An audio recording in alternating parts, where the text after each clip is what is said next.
ورور سوال کړی دی او دی ناشنا سوال کړی دی ورور دا ویلي په سوال کول چې خفه کېږم زما په سوال باندې زه نه خفه کېږم په سوال باندې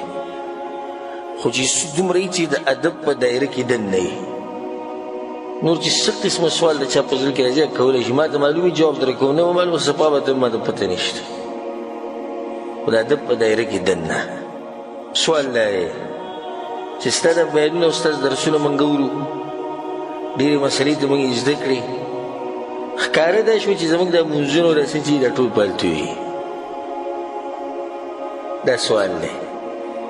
زما عمر 50 کاله دی او 15 کالو نه سړی مونځونه شروع کړي چې 15 کاله شو تقریبا یعنی 15 کاله چې ما کوم مونځونه کړي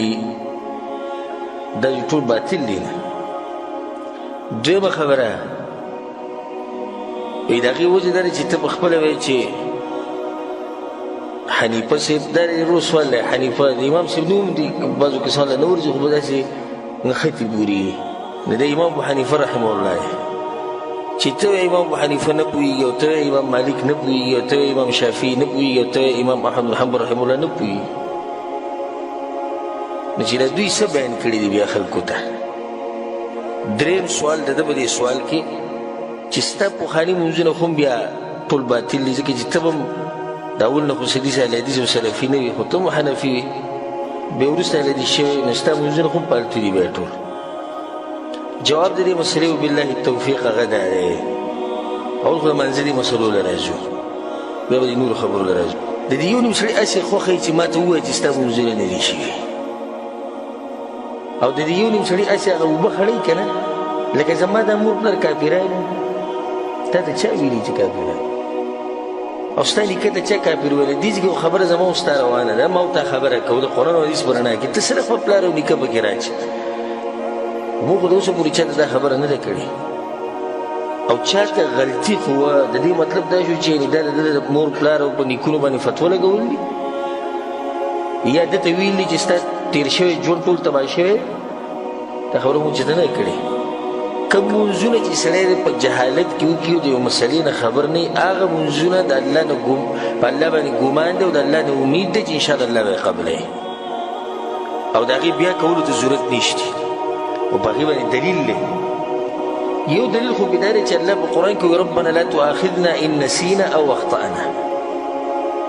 یا الله موږ به دې مه رانیسه که چې ته موږ نه هېر شي یا موږ خطا شو بل حدیث امام ابن ماجه رحمه الله راوړی د ابو ذر غفاري دا حدیث دی رسول صلی الله علیه وسلم وایي ان الله تجاوز عن امتي الخطا والنسيان الله زما د امت خطا او نسیان بخلي ده دا سړی خطا او هېڅ خبره نه د دین واضح دلیل به یې درښیم صحیح حدیث دی او معروف حدیث دی او موږ څو څو پیرې ویلی دی رسول صلی الله په جومات کې ناست او یو کس راغی مونځ یې وکړو او په منځه کې اطمینان نه و او اطمینان په منځه کې واجب دی یعنی اطمینان نه بغیر مونځ نه کېږي راغی په رسول صلی پسې سلام یې پوه چې رسول صلی ته اذهب فصلي فانک لم تصل تا مونځ د سره کړی دی هر چې بیا وکړه په دویم پیر بیا په دریم پیر بیا آخر کې د هغه وویل په دریم پیر بیا رسول الله والذي بعثك بالحق لا احسن غیر هذا فعلمني یا رسول الله ما ته هم بل څه نه دي معلوم دغه راته معلوم تی راته وښایه رسول صلی الله علیه وسلم خو ته وو چې اطمینان په منځ کې ساتي متفق علیه حدیث دی دا په صحیح بخاري صحیح مسلم کې دا حدیث دې کې ډېر ښکلی دلیل دی هغه دا دې سړي چې دا کوم مونځ وکړو دا ډېر پخوا نه کوي ګورئ او رسول صلی الله علیه وسلم ورته ونه وایي چې تېر شوي مونځونه بیا وکړه ویې ورته نه څه چې شوي دغه شوي خبر نه یې خو اوس دا کوم مونځ چې دوی وکړو دا غلط او نه ده ووایي چې یا رسول الله یو بل سبا پالتو دي الاړو تباه شو نه یا رسول الله وایي نه دي معلوم راته ته راته وایي دا طریقه لاړ بس په حقه باندې شروع کړه نه که تا ته چېرته یو عالم د قرآن او حدیثه مسله راوباسي چې دا مسله ستا غلطه ده وروره او ستا په دې غلطه باندې مخکې دا ګمان و چې دا صحیح ده نو اوس یې اصلاح وکړه الټه ته به عالم ته څه وایي چې ښه جو هغه تېر شوي جو لاړو تباه شو زموږ پلار نیکه جو کافران وه اجو مشرکان وه دا خو هسې پالتو خبرې نو دا ډېر ښکلی دلیل دی ځان سره یاد ساتئ چې دې سړي په منځه کې واجب شی پرېښود واجب هغه اطمینان دی مطلب چې د مخکې چې کوم مونځونه کړي په هغې کې هم دا واجب کار پکې نه و واجب پکې نه واجب رسول صلی الله علیه وسلم چې مونځونه بیا وکړه نو ډېر ورته موږ دا وایو چې مطمئن اوسه او چې ډېرو کسانو ته دا اشکال په زړه کې پروت د شبهه ورسره دا ټولو ته موږ وایو چې مطمئن اوسئ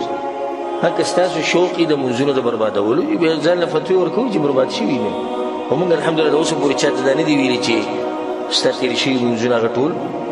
برباد شوي دي ها داسې وایو چې یو سړی خبر شي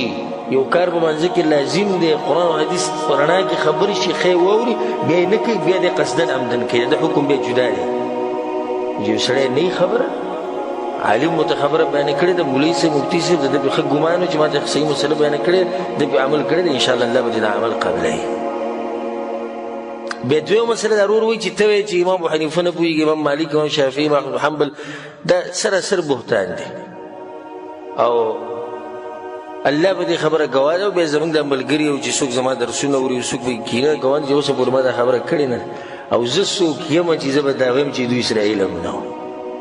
زما دومره مقام دی چې زه به دا غټو انسانانو مبارک چې دوی سره علم نه و دوی نه پوهېږي موږ به یو چې دا خبره نه ده کړې او بار بار دې خبرې ته ضرورت نشي اوس ورانه وخت ډېر والي چې موږ دا وایو چې دې امامانو موږ له دا تربیت را کړی دی چې کوم ځای کې صحیح حدیث ملاو شي په هغې عمل کوي بس قرآن او حدیث پسې ځئ موږ به یو ځای کې دا نه دي ویلي چې دوی نه پوهېږي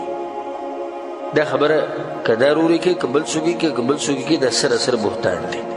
درېیمه خبره وایي ستا مونځونه خو به هم نه وي شوي نو جواب د هغې دی چې الحمدلله زه